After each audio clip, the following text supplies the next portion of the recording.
ಬೇರೆ ಹೆಸರು ಬೇಕೆ, ಸ್ತ್ರೀ ಅಂದರೆ ಅಷ್ಟೇ ಸಾಕೆ.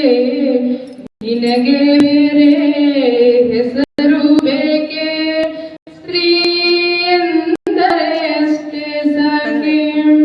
ಹಸಿರನುಟ್ಟ ಬೆಟ್ಟಗಳಲ್ಲಿ ಮೊಲೆ ಹಾಲಿನ ಹೊಳೆಯ ನಿಳಿಸಿ, ಬಯಲ ಹಸುರ ನಗೆಸಿದಾಕೆ.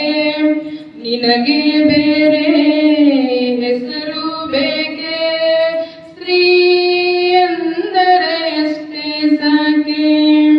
ಮರಗಿಡ ಹೂ ಮುಂಗುರುಳನು ತಂಗಾಳಿಯ ಬೆರಳ ಸವರಿ, ಹಕ್ಕಿ ಗಿಲಕಿ ಹಿಡಿಸಿದಾಕೆ.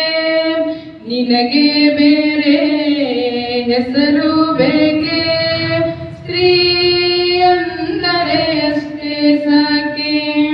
ಮನೆ ಮನೆಯಲ್ಲಿ ದೀಪ ಮುಡಿಸಿ, ಹೊತ್ತು ಹೊತ್ತಿ ಗಣ್ಣವನ್ನುಣಿಸಿ, ತಂದೆ ಮಗುವ ತಬ್ಬಿದಾಕೆ. ನಿನಗೆ ಬೇರೆ